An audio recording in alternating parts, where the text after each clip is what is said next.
Hello and welcome to everybody. My guest today is Bkfc fighter Helen Peralta. So, can you please talk a bit on yourself, your achievements, and so on? I'm a professional mixed martial artist first. I am in contract with Bkfc. It's an all-female promotion for MMA. I'm currently bare knuckle fighting champion, women's champion. It's kind of a well, not a new sport. It's an old sport making a comeback. And right now, I'm concentrating mostly on my boxing since I don't have an MMA fight lined up. And my next bout is going to be bare knuckle fighting championship on March 14th. Can you talk a bit on your nickname? Yeah, Yes. well, it became my fight name, but before that, it was a nickname given to me by my capoeira master. I used to practice capoeira as a form of martial art from Brazil. And one day I was just training with them, with the instructors. I was not good enough, but I always been very competitive. So I was just trying to get everyone, as to everyone was just trying to be nice to me and let me play, kind of initiate me, not me. I was just trying to beat everybody up. And I remember he stopped playing the music and he said, I have a name for you. And he called me Ian Sa. Then I looked it up and I was like, oh, okay, it kind of goes. And I decided to keep it and adapt it. I feel like a nickname shouldn't be something you give to yourself. It should be something someone give you. And I kind of like the whole concept, and I decided to stick with it and use it for anywhere where I need a nickname as of martial arts. Yeah, I agree with you. Fans also gave me a nickname which I don't like, but okay, you accept it and it goes on. Yeah. So, when did you start training MMA? I know the date exactly. It was November 21st, 2015. I walked into the gym and I said I wanted to be champion. Just because that's what I didn't say I wanted to try it. I didn't say what classes, was the schedule. I just walked in and I said I wanted to be champion. And that was the first day. Do you have a trademark strike? Since you're a bare knuckle boxer, you probably have one. Yeah, it's called Educated Haymaker. It's just the way I throw strike. I like to throw strike from every direction because my opponents are not training how to block punches coming from these angles. So most of them think it's random. They call me like the bar brawler. A lot of them think I'm just a brawler. I beat them and they still complain about me not knowing how to fight, which is funny because it's like you got beat by someone who doesn't know how to fight. But anyway, they think it's random and they call it the haymaker punch. I love it. I just love it because I can put a lot of power into it, and I like the reaction I get from my opponents every time I land one of those. So why they call it random? I mean, let's be honest. I've seen many MMA fighters throwing like random, but why they call it random? Because they can't block it, or But they think it's random because the way it's coming, I should throw them like that. But the reason why I do that is because you can slip a straight punch and be safe, but you cannot slip these. yes. And not only that, before I throw that, I always convince the person I'm throwing with a different hand. So you only appreciate it when you're in there with me. So I know a lot of my opponents, they see me fight and they think, oh, when I fight her, I'm just going to throw straight punches, and their straight punches is going to come in faster. That's the shortest distance between 2 points is a straight line. So if I throw straight punches, I'm going to beat her through the punch because she throws loopy punches. The problem is that before I throw my right hand, I convince you I'm throwing my left. So when you try to evade that, you're going to get hit with the right hand. There's no way around it. Same thing, if I'm going to throw an uppercut, I pretend I'm throwing an overhand right, and then I turn it into an uppercut just because of I train those awkward movements. I play capoeira music, and I just start trying to get my body moving ways that it's just kind of my own thing. I mean, it's martial arts for a reason. I'm an artist, so I like to create things. Can you look back at your first amateur MMA fight? Oh, yeah, I remember that. It was at 145 pounds. I weighed it in at 133 fully closed or something like that. And I just didn't believe in weight classes. I never fought before. And I remember being eager. I had only been training for 3 months, and I thought that I could walk through everybody, when they were giving me directions like, oh, between rounds, you go and you stand over here, and this is your corner. And I told them, oh, I don't care. It's not going to go past the first minute. That's what I thought. then I found out that fighting on the street, I used to fight on the street and always, so I thought that one woman wasn't going to be able to stop me because I fought many people at once. That's when I realized it's different on a sports setting. There's a lot of strikes you cannot use, which you can use on a street fight to finish quickly. And not only that, these are people who are training fighting. So it was shocking to me to see that it was completely different than what I thought it was going to be. I still won the fight, but it was not what I expected. I thought I was going to punch her once and she was going to faint and then I would win. That was my expectation. It was not that at all. Who is the toughest amateur opponent you've faced? That's a hard one. The toughest. Well, I think there's two girls. There's a tie between two girls. One of them, her name is Brittany Cloudy. We were supposed to fight at 125. I had a belt as an amateur at 125. I'm already small for 125. So she showed up at 132. So the bout ended up being a cash weight at 135. But that's not my weight class. But she looked so small at weigh-in and so tired and depleted that I thought I was just going to walk through her. So I took the fight anyways. But the next day, man, she showed up. She looked like a healthy horse. Just her body was lean and she was tall and she was so strong. So it was a tough fight. And also it was close to my hometown. So I had all of that pressure. And I was talking a lot of shit before the fight, especially after she missed weight. I was like, oh, I'm going to murder this girl. I was just, excited. But then the next day when I saw her blocking my view, I was like, oh, no, this is a lot of reach advantage. And no, she also had a lot of boxing background. I was barely learning how to fight, and I was known for striking, but now I'm going against someone who's a Golden Glove champion, and I thought she was going to be a lot better than me. So I was emotional that she had the reach. Her legs were so strong. I did not want to get kicked by those. But eventually, when I get mad, I don't care. I press forward, and I press forward hard. And then she got caught by one of those haymakers, and I saw her stop for a second, and then I just went and finished. But it was a dangerous fight. I finished in the third round. But I feel like it was my toughest opponent as far as the threat. She was the biggest threat. The thing is that nobody was going to beat me that night because I was already decided. I was willing to die in there. The second one will be Alondra Romero. She lives in Vegas. Again, they flew her in to beat me up. And I was like, all right, I'm not going to let this girl beat me up. But I got my period that same morning. And for some reason, I got so emotional. I could not think straight. And I didn't want to eat. And I was just mad at everything. And I started drinking shots of tequila to numb the pain because I didn't bring any painkillers. So when I came to the fight, I'm usually very cerebral. I think a lot. The whole time I'm fighting, I'm thinking because usually my opponents are better than me. So I have to pretend something. I have to set them up. I have to trick them so that I can hit them hard and then win. So, but this fight, I didn't think at all. I was so emotional. We was just trading one punch for one punch, one punch for one punch. And she punched my nose, and because I've been drinking alcohol, the blood just started pouring. I've never been hit. I never bleed before in a fight. So when I touched and I saw my blood on my hand, I just looked at her and I said, I'm going to fuck you up. and I went and I did that. But it was hard because I couldn't get my thoughts straight. My mind was just racing and I was just too emotional. So I would think those were my two hardest fights. About reach disadvantage and height disadvantage, is it a big problem to you, or you found a way to, to parry opponents despite they are bigger, stronger, and... Yeah, I mean, the reach is a thing. You just have to be aware. Before I didn't have the knowledge, or I knew that, your coaches tell you things to do, but it was not ingrained in my body yet. Now I know that if I am fighting a taller opponent and I want to get inside, I just have to make them miss.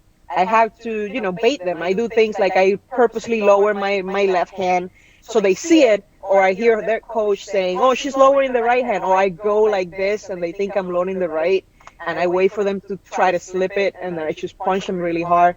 But that's pretty much what I do. I bait them into throwing something, I make them miss, and then I just close the distance quick and I make it rain. I throw as many punches as I can in all different directions. How did your Invicta debut go?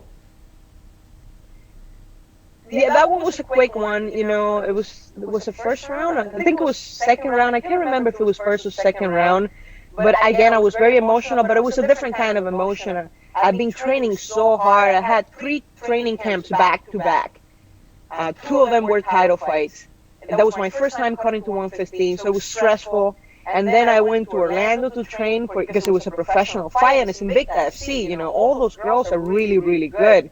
I had only been training for less than 2 years, and now I'm fighting some of the best, you know, in one of the best promotions in the world. So it was very stressful for me in training. I love my dog, and I didn't get to see my puppy for like 6 weeks, so I was very, very mad. That's why I looked so angry in that fight. I don't know why. I really believe it was her fault that I didn't get to see my puppy. And she's a grappler, so then she decided to stand up, and I felt like it was disrespectful. Like she didn't have any respect for my hands. I thought she should go and try to grapple, and when she didn't, then I don't know. I just got angry, and then I went for the TKO. I just went I straight at her. I wasn't trying to avoid any punches. I just wanted to hit her hard until she quit, and that's pretty much how it went. So when you're away from your puppy, it makes big problems to you, right? Yes, I get, because I keep to myself, you know, I'm always quiet, but I don't have anything to put my love into because of the kind of sport I'm in. And, you know, you can't make too many friends because, I you know. know, it's a double-edged sword. You never know who you're gonna end up fighting. So I keep to myself, but my dog is the one thing, you know, that I love her. And she loves me no matter how much of an asshole I am. Every time she sees me, she's excited, no judgment at all. And I get all these cuddles. But when I'm training with my head coach, there's none of that. So it's like all the human contact is away, and it's almost like you have an animal in a cage, and then you just let me free. And once I'm free, then I just, you know, I get angry. Now I'm getting better at them. I'm not getting so angry. My last 2 fights, I wasn't angry, so that's good. How did you defeat your next opponent? Who is my next opponent? No, how did you defeat your next opponent after your Invicta debut? What was that? After the debut, the second fight. Oh, that one went to decision. That was Yes, the one that went to decision, yes. Cheyenne Blissmas. Yes. She's really good. She's really good, and I knew it. I saw when I took the fight, I was driving, and it's Invicta. I'm gonna say yes. I never say no. So I was driving to say, "Do you want to fight Cheyenne Blissman?" I say yes. I didn't look her up or anything. But when I finally got home and I looked at some of her videos, I was like, "Holy shit!" Like, she's really good. So I started watching her video, making a list of things I didn't know how to do, and the list was very extensive. I'm like, wow, she's a killer. Like, she's not just a cute face. She's really good. She's really fast, and she's got a lot of skills. And also, she's got really good people around her when it comes to the sport. You know, she's managed by Misha Tate. She has a lot of the UFC top fighters in the division as training partners. So, and I didn't have anybody and not even a pro female to train with. It was just 2 amateur girls that were helping me out to get ready for all these fights. So looking at that, I made a list, and because of that fight, I got so much better. And I do that a lot when I have a big challenge in front of me, and I realize that, you know, I don't sugarcoat things for myself. When I realize my opponents are better than me, it inspires me to train harder. It makes me get up earlier. It makes me go harder. It makes me not want to quit because I know the challenge ahead. So getting ready for that fight really, really improved my game because I put a lot more emphasis into things, even judo. And then I started becoming more of a grappler in training because I wanted to be better at grappling. So that was a really good fight for me. I had an interview, though a textual one, with Kay Hansen, and she said about you, you know what she said? Man, this girl was so tough. I mean, she was just praising you in the textual. So, how was it against her? How was what? How was against her? Was it a tough match? Cheyenne? No, the next one. Oh, Kate? Yes, Kay Kay. Hansen. Kay Okay, praised that's you. what I thought you said. Yeah, Sorry, Kay my bad. Hansen. That was my last MMA fight. I lost that fight. It was a tough fight for me. There was, you know, so many things going on. As again, I never say no to a fight, and it was just one of those things where I'm actually kind of glad I lost. I wasn't for a while, but I am now because had I won the fight in the conditions I was in physically, it would have made me really arrogant. That I can walk into a fight like that with what was going on and win would have might have make me really arrogant, and I might have lost my weight a little bit had I won that fight. I lost the fight, and then I started looking at things different. I realized, you can't go against top fighters in that kind of condition. It wasn't my choice. Things happened um, in training, things happened in life that we cannot control.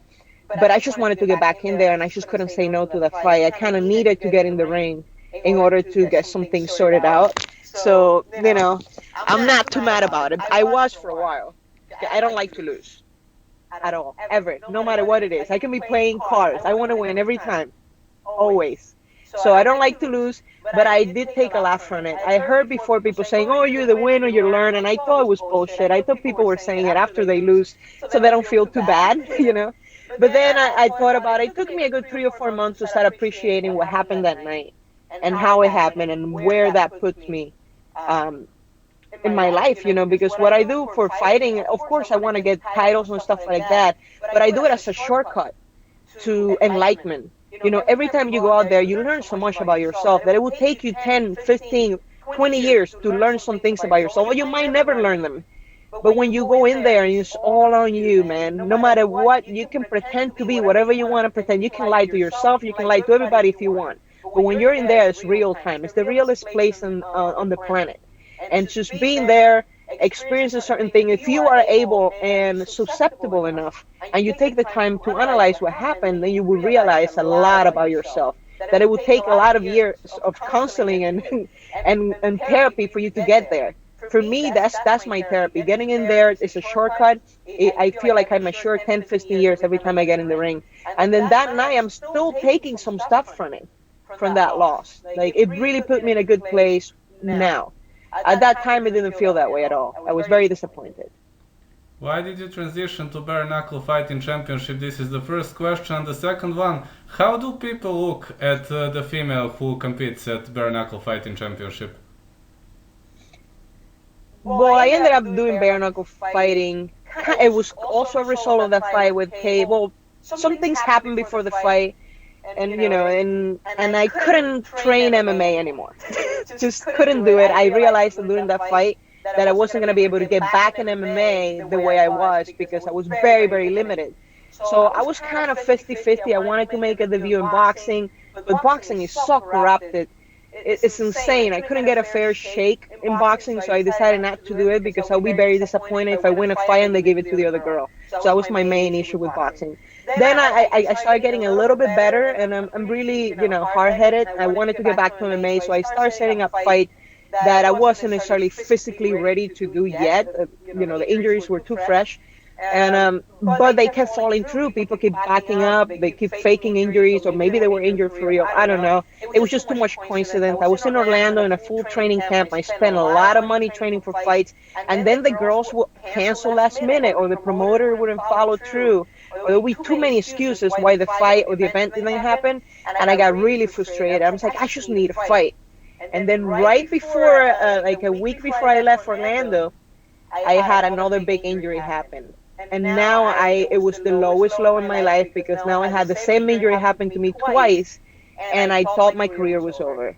So I realized I couldn't squat, I couldn't get down on my knees, so it was a very big thing. So I said, you know what, I'm going to do boxing because I have a natural feel for boxing. I don't, even if I'm injured, I can just move freely, and I don't have to grapple in boxing. So I knew the bare knuckle champion at the time, Christine Ferrer, and we were friends at that point, and I told her I wanted to try bare knuckle. And I was doing it mostly for the money, to balance my bank account. I spent so much money and nothing was coming in, and I'm training 22 hours from home and sleeping on people's couches. It was a mess. So when that happened, I decided I was going to do a little research because I didn't want to lose again. My last fight was a loss against Kay Hansen. So even if it's a different sport, I wanted to win.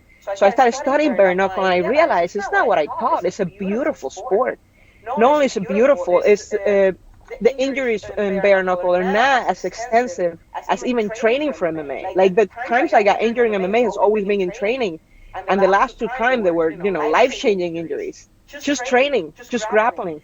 But because it's not on your face and you're not getting a cut, people don't see it the same. Yeah, in bare knuckle boxing, you will get cut, you will get a black eye, you will get a busted lip, because it's just soft tissue on your face, but it's all superficial damage. Because their superficial damage is so obvious, it's easier for your referee and the coach to know when you had enough. when you're wearing big gloves like in regular boxing, that's why you get so many brain injuries, because it takes a lot for a referee or your coach to know that you're badly hurt because it doesn't show on your face. So I do know that a lot of people see bare knuckle as being a brutal sport, and when you bring women's into it, they just can't believe it. It's like, why would you do that? You are beautiful. I'm like, I'm still am. It doesn't change anything. A few scars. Listen, all we have is our experiences. I will have some really cool stories about those scars, and most people won't. People get injured all the time. You can get killed on your way to work. It's just the way it is. That's life. So you have some cute story about your scars, right? Oh yeah, some very cool stories. You do? Yeah. I only have from fighting. I only like legal fighting. I only have one. It was when I fought Christine Faria. I got some stitches over my I saw left that. eyebrow. I saw that. You can't really see it now because they're really good at taking care of the fighters. They had a plastic surgeon doing the stitches, so now you can't really see it anymore. But if someone gets close enough and they ask me, I'm like, whoa, you're not gonna believe this. So I fought the best female bare knuckle fighting fighter on my very first bare knuckle fight, and I won. It's an amazing story. Are you kidding me? I look like the guy from the movie Rocky at the end, but hey. Sometimes it's like that. Sometimes it's bloody, sometimes it's messy. That's what the fight world is all about. And now your second bare knuckle fight, how did it go? That one, I had a little bit more experience. I had a little bit more time. When I fought Christine, I was still recovering from the second injury. And not only that, I didn't know what I was doing. I didn't know what to expect. I also never been hit bare knuckle. You know what I mean? I had some ideas. I mean, it happened on street fights, but these are people who didn't train. These are people who are not making sure they contact with the right knuckle. It's just people throwing punches. I also know, I was following Christine career as a fan and as a friend, and I knew she was really tough. I mean, she's a tough fight for people in her weight class. Now I'm a 115 fighter fighting at 125. That's her weight class. So even though I hit hard for people at 115, at 125 the weight kind of evens things out. So I'm no longer a power puncher in this bout. But she is a power puncher for 125. So it was a really tough thing. And then, once it came about, I'm like, all right, I was just going to show up and see what happens. The second one, I already experienced the ring. I knew that another thing that bothered me when I was fighting Christine Faria, right before the fight, I rolled my ankle because I didn't know that the floor was like a cushion. In MMA, it's different. In boxing, it's like a cushion, and it has about an inch of give. So when you move back, when I'm training, I can switch stance really quickly and lunge forward to close the distance because I like to do that. When I went to do it warming up, like I just got in the ring to check it out, I rolled my ankle, and that was annoying. For the second fight, I already knew about the floor. I already knew that the ropes don't have any give. It's just a piece of metal covered with plastic, so you're not going to sprint off that. It's like running into a wall. So I had that knowledge at this point. I also knew I'm not a boxer. I tried to box with Christine, and that's how I got injured on my left eye. With this girl, she's a boxer for 21 years, she said. So I figured, you know what, I'm not a boxer, so I'm not going to box. I'm going to close the distance, I'm going to clinch. I'm not going to hit the body even because I didn't want to hit her elbow. Sometimes boxers bring their elbows in. I'm like, I'm not going to go for the body because if I hit her elbow, I might have to be out for a few months, and I don't want to do that. I decided I was just going to punch her face until she quit. And that was the only strategy I had going that day. So how's the feel? You said you won those titles and so on. I mean, how's the feel right now? It feels good, but then again, I don't. To me, this is just like a small accomplishment. Now that, especially after the Kay Hansen loss, not only because I lost, but I was injured, I had time to think about it. It's almost like I experienced retirement before retirement. And a lot of fighters, when you find something you love that you can finally give yourself to, this becomes the only thing. This is the only thing you can think about. This is the only thing that gives you motivation to get up in the morning. When I woke up in the morning and not being able to go to the gym and not have that culture, that was my therapy, not having that anymore. I experienced the lowest low I ever experienced in my life. And that's when I found out my true passion. I want to do this for another 5 to 6 years. I'm going to compete in professional boxing, kickboxing, MMA, bare knuckle. I'm going to get as much experience as possible. I'm going to try to make connections so that I can become relevant as a manager. I want to manage fighters. I want to coach. I want to help people give them that opportunity using the knowledge that I have now and my experience in the sport as a female fighter coming up. I learned a lot of things, you know. I try to go, the route I picked was the route of being a fighter. It's really tough for women to take that route. The best route for women will be, you know, you want to be the cute fighter. You want to be more, you know, when you make a video for training, keep your shirt off and stuff so you can bring in the casuals. So you can bring more attention to your brand, and then the bigger promotion will protect you from real fighters like myself, and they will give you opportunities, you know. I want the people, I want to transfer that knowledge to other women coming up, especially the ones that want to make a name for themselves as a fighter like myself, not so much as a model on Instagram or something like that. You know, even like the event on Bellator last weekend, you know, I was supposed to fight one of those girls. But guess what? They want to protect her. They wanted to build her up, you know, and she has better connection than I have. They're not going to, instead of looking for another opponent for me, Bellator decided to find another opponent for her and look for an easy fight. Guess what? She fucking lost, and I'm so glad. I've never been glad about somebody losing, but I'm like, you know what? You can't protect people forever.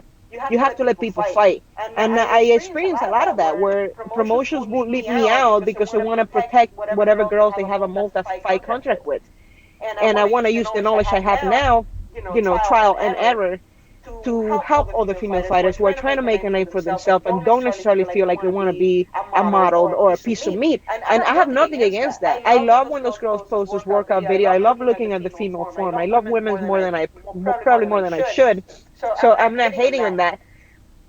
But some of us, like myself, I'm not comfortable with that. And I want little girls to know you don't have to wave your ass around to get where you want to go. It's good that you have that ability, that the female form and femininity has that power. I like that idea because I'm a female myself, so I have the power too.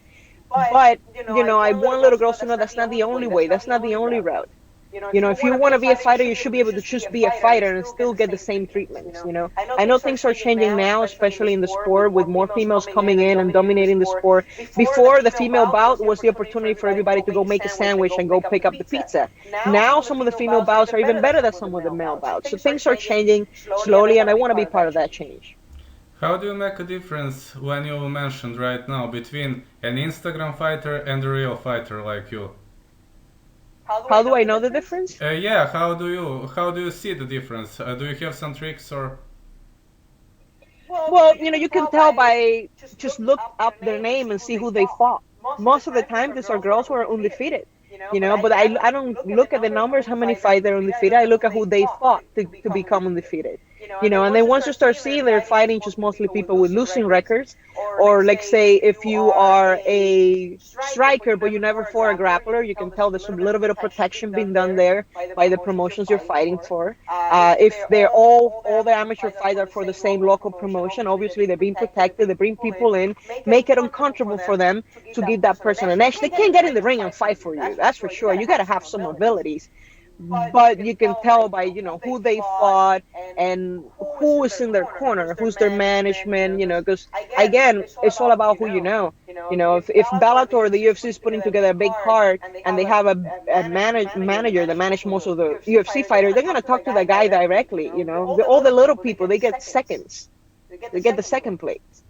Yeah, I get you. So what's the next in line for you? Is it Bkfc fight, MMA fight? Well, I was trying to get a MMA fight, a kickboxing match, a boxing match before my next bare knuckle fight. It looks like it's not gonna happen. You know, I had to deal with some backouts. There's a show happening in my hometown. It's a town of 7,000 people. There hasn't been an MMA show there in 5 years, and I'm not gonna be on the card because I couldn't find an opponent for that. So that's kind of disappointing. So my next event is going to be Bare Knuckle Fighting Championship, March 14th. You know, that seems to be the one sport where it's really hard to hide because there's not that many people doing it, one. And two, once you get the opportunity to fight for them, you either take it or you leave it. I don't even know who I'm fighting. I didn't even ask him. He said, I have a guaranteed fight for you March 14th. I'm like, okay. Now when people ask me, who are you fighting? I'm like, man, I forgot to ask, and now it's awkward. So I'll just wait for the contract, and I'm sure that girl's name will be on there. This is awesome. You know, I appreciate every single MMA fighter, male or female, but I even appreciate more when someone says, listen, I'm going to fight. You kinda remind me of Wendy Silva and Gilbert Burns. They are like that. I wanna fight no matter who the fighter is. Yeah, I'm doing it. I understand that it's important to have a good record and all of that, but I also do it for myself, not so much what people see. I'm not trying to look good in front of my friends. Like my second bare knuckle fight, I have some of my friends saying, "Oh, that's your best performance ever. You got so much better from the first to the second." I'm like, "No, I had a lesser opponent. That's the difference. I didn't pick my opponent, but my first opponent, Christine, was way better. That's the difference. Most people don't see that. They only see the end result. You go out there and you knock some guy out that never even trained, and you look great for most people. I don't find joy in that. I find joy on being the underdog. When they tell me you're fighting this person, I like to feel scared. I like to be like, oh my God, I don't know how to do any of that. I found myself pointing at videos of my opponent and saying, I don't know how to do any of that. I'm making a list and then going on training because that gives me joy. It makes me feel like I can turn things around, like I can change the universe, I can create my own reality. That's what I thrive on. So I understand why some of the people do the whole cherry picking the right fights. I'm never the right fight for anybody, even though I don't feel like I am the best fighter out there, but I'm a little bit more unpredictable, and my fight IQ is a lot higher than most of the girls on the sport. That's for sure. Would you like to add something or greet someone? Not really. I just wanted to say thank you. I haven't had any interviews lately because I didn't know where I was going to be fighting next, and that's usually one of the questions. What's next? And I never know what's next. I don't know what sport I'm going to be fighting on and stuff. But now I decided to focus on boxing. Leave everything to the side, work on my hands. Because even when I show up for boxing, I don't train boxing. I train MMA, and I'm great at boxing. So I thought, you know what? There's some people that work so hard in boxing to be where I am right now, and I can do that with I just warm up for 5 minutes and then I go spar people that do it professionally, which is crazy. So now I decided, you know what, I'm gonna concentrate in boxing, see what happens. I think I'm gonna become world champion in boxing too with gloves. I hope so for the same. Thank you for this lovely interview. I enjoyed pretty much, and let's see what happens on March 14th. Thank you. Have a good day. Have a good day, Helen. Thank you.